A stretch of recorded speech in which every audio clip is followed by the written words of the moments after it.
Oke, kali ini kita akan membahas sepatu lokal brand Trail yang sudah menggunakan teknologi Vibram, yaitu dari Orthosec. Worth it gak sih di harga 1,2 juta kalian bisa dapetin sepatu ini?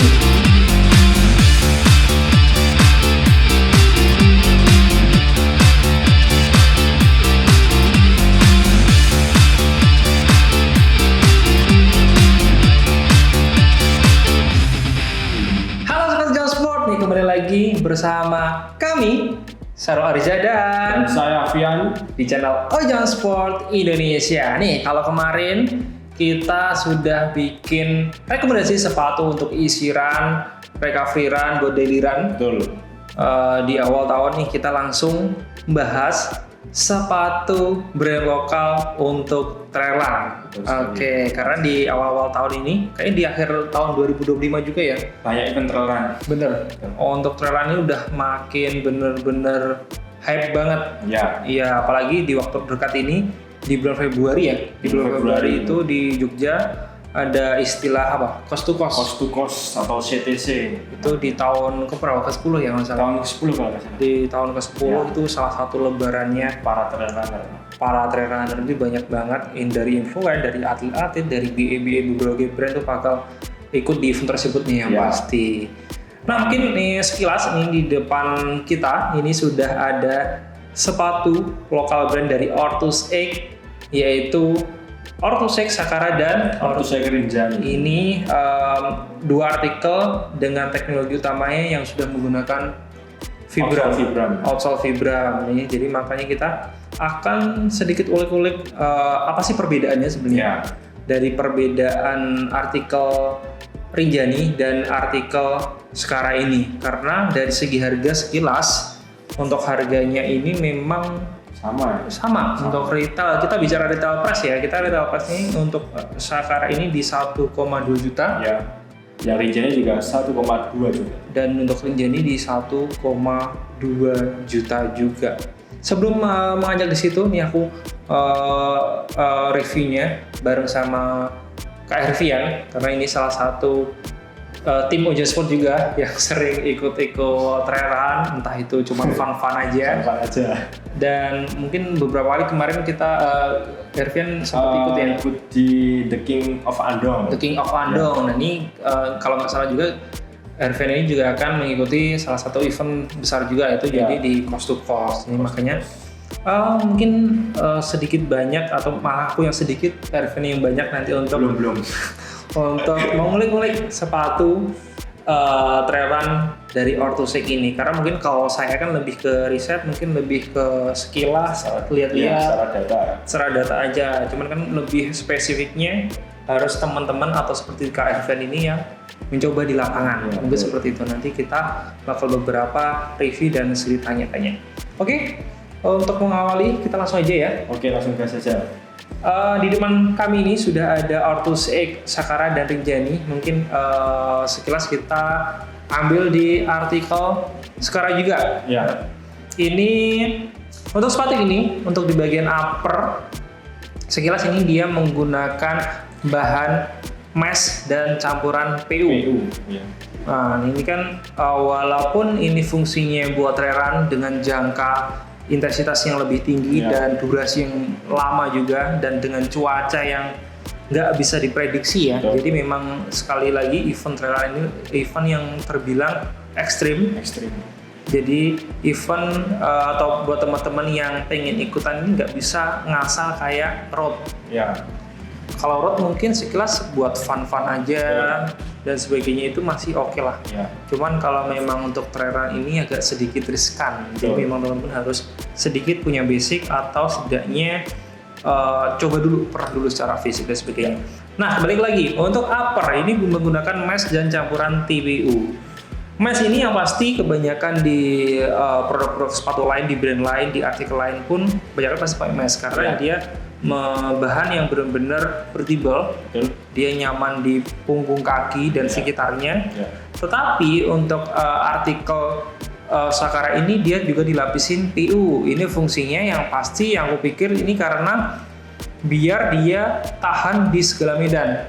Bener kan? Contoh ketika nanti tiba-tiba hujan atau harus melewati rute yang basah, lumpur. Nah, ini salah satu pelindung juga. Ya, jadi kalau dari sudut pandang keawetan sepatu, yang pasti sepatu ini akan jauh lebih awet. Dan dari sudut pandang keamanan kaki, dipakai lapisan TPU ini juga dia karena ada lapisan, otomatis kaki akan jauh lebih aman seperti itu, dari air, dari lumpur dan sebagainya. Oke, kalau sekilas dari Sakara seperti itu. Coba Kak Arfian mungkin ambil yang artikel Rinjani. Oke, untuk di artikel Rinjani ini di uppernya itu bahan utamanya sama, menggunakan engineered mesh. Cuman di bagian luarnya dia dilapisi menggunakan terkena air saat hujan, dia kayak efek daun talas gitu loh. Jadi nggak langsung basah. Jadi untuk medan yang basah-basah itu aman banget ini. Oh, jadi untuk Orthosec Rinjani ini memang sekilas kalau dari si luar dia meshnya malah nggak kelihatan ya? Meshnya nggak kelihatan, dia yang lebih utama yaitu TPU juga, hampir PU sama ya. Jadi memang ya sekali lagi untuk benar-benar efek daun talas ketika nanti teman-teman pakai di medan yang berlumpur dan berair memang lebih aman.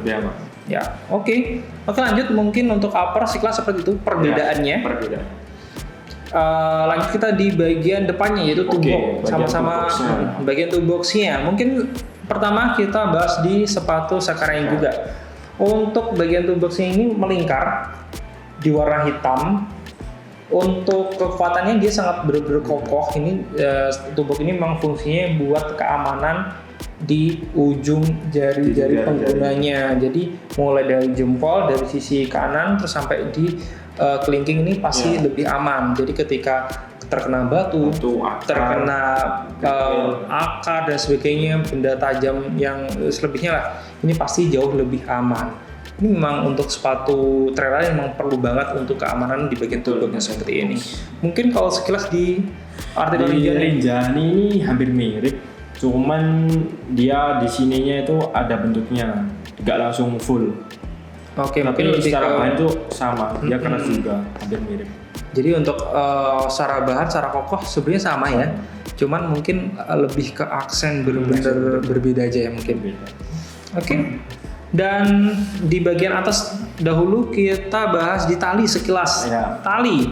Ini talinya kalau di artikel Sakara ini dia double layer sebenarnya, cuman sepertinya dia juga nggak terlalu tebel ya. Jadi memang fungsinya biar ketika kena air dan sebagainya dia juga nggak terlalu berat. Terus waktu tali juga nggak mudah lepas. Paling sekelas seperti itu kalau Sakara. Kalau Rinjani? Kalau di Rinjani hampir mirip, cuman beda di warna aja kayaknya. Mungkin beda warna aja ya.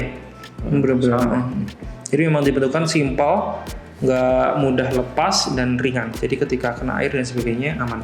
Oke, untuk tang. Untuk tangnya ini beda nih dari dua sepatu.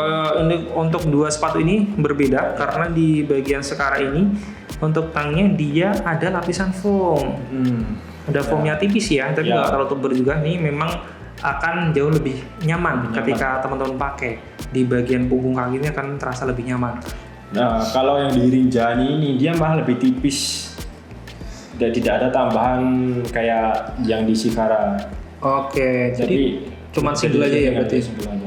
Sebenarnya plus minus sih kalau bagian tang nih. Kalau tang dia ada lapisan foam sekilas yang pasti dia jauh lebih nyaman di bagian punggung kaki. Cuman ketika dia kena basah memang agak merasa seperti itu. Cuman kalau di bagian seperti Rinjani dia pakai single. Cuman kalau dipakai sekilas di waktu kering mungkin nggak senyaman ada lapisan foam. Cuman dia ketika di segala medan kena air dan sebagainya overall nggak bermasalah. Oke. Paling seperti itu, dan lanjut kita di bagian midsole. Oke, bagian midsole. Langsung aja untuk artikel sekarang. Untuk midsole ini dia menggunakan EVA Pylon dengan responsif yang pas, bonci yang pas, dan tak lupa dengan stabilitas yang terjaga. Jadi oke banget nih untuk bahan di bagian Sakara ini menggunakan EVA Pylon yang super maksimal nih, mantep banget. Kalau mungkin di bagian Rinjani, itu sama misalnya mungkin Eva Pilot juga. Oke, tapi kalau sekilas bahan sama ya? Bahan sama, Eva Pilot. sama Eva juga. Bentuknya juga sama dia. Tapi kalau secara tinggi, kalau Hillstack ini sebenarnya Tinggi oke nggak sih? Oke. Oke, aman ya. Oke. Kalau untuk bagian Hillstack dia aman. Jadi memang Hillstack ini sangat penting di bagian khususnya sepatu trail run karena sepatu yang benar-benar harus mempunyai durabilitas dan kestabilan yang tinggi. Betul. Karena dia memang dipakai dengan Segala medan dan beda-beda. intensitas yang tinggi. Oke, lanjut di bagian teknologi utamanya yaitu di outsole. Untuk outsole dia sama-sama dua artikel ini sama-sama menggunakan teknologi Vibram. Ini yang terkenal banget dan super nge-grip. Oke, sekilas ya untuk di bagian outsole Sakara ini bertulis Vibram dan untuk bentuk bagian outsole ini dia berbentuk segitiga dan sebagainya. Ini memang fungsinya selain nge-grip dia juga memang untuk intensitas tinggi yang cocok, lalu durabilitas dan kestabilitas yang baik. Jadi ketika buat teman-teman buat speed untuk tanjakan atau otomatis kalau speed itu lebih ke turun ya, itu dia untuk speednya akan terasa lebih nyaman dan stabil. Bener-bener. Mungkin kalau di bagian Rinjani juga sama dengan Vibram juga, tidak terlalu beda juga. Soalnya sama-sama Vibram dan bentuknya juga sama dan cocok sekali untuk ketika downhill atau uphill itu sangat nge-grip sekali, apalagi pas downhill di pas-pas kencangan cocok sekali ini nge-grip, cocok di medan kayak bebatuan, tanah kering, terus yang becek-becek cocok sekali di segala medan. Oke, ini hampir kelupaan kita belum membahas insole. Oh iya, insole. Coba nih aku bisa lepas ini di seri Rinjani. Dia di artikel sekarang nih. Ini benar-benar sama ya? Sebenarnya sama. Jadi sekilas aku lihat ini di sepatu trail run, di sepatu roadnya, aku pikir ini sama. Jadi untuk insole yang teknologi yang dipakai itu sama. Jadi untuk sisi pinggir, depan sampai belakang dan foam tambahan di bagian tumpuan ini memang cukup empuk dan dia nggak mungkin geser-geser juga. Jadi ketika kaki berkeringat dan sebagainya ini aman menurut saya.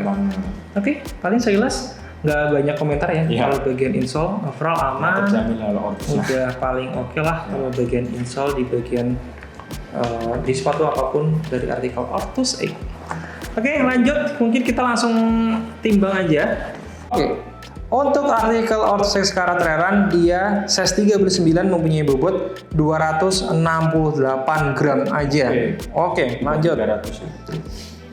Untuk di Ortus Rinjani di 265. Wih, sama-sama ringan ya. Jadi sekilas kalau untuk sepatu trail run di bawah 300 gram itu overall ringan. Tergolong ringan. Oke. Berat-berat banget. Oke, mantap. Oke, paling sekilas seperti itu review sedikit sepatu trail run dari Ortusik dari kita dengan punya kesimpulan kalau di rank harga sama 1,2 ini dari Ortusik dia benar-benar worth it banget untuk dibeli buat teman-teman yang mungkin belum pengen atau mungkin pengen di rank harga di bawah dulu belum ke brand-brand lokal ini. Ortusik sangat rekomendasi buat kalian karena sudah menggunakan outsole Vibram, memiliki upper yang cukup bertibel dengan lindungan PO yang bagus juga, lalu dengan detail teknologi tubuh yang aman juga di kaki. Oke, jadi buat kalian sekian video dari kami. Semoga video ini sangat membantu buat teman-teman yang mau trail run. Betul. Cari-cari sepatu lokal brand apa yang pengen dibeli. Jadi ini salah satu rekomendasi buat kalian. Oke, paling sekilas seperti itu aja ya. Nanti buat teman-teman bisa langsung komen di bawah mau kita reviewkan atau kita rekomendasikan sepatu apa saja. Oke, buat kalian. Oke, paling itu saja. Terima kasih. Saya Sarul Ariza dan saya Fiwan. See you next video.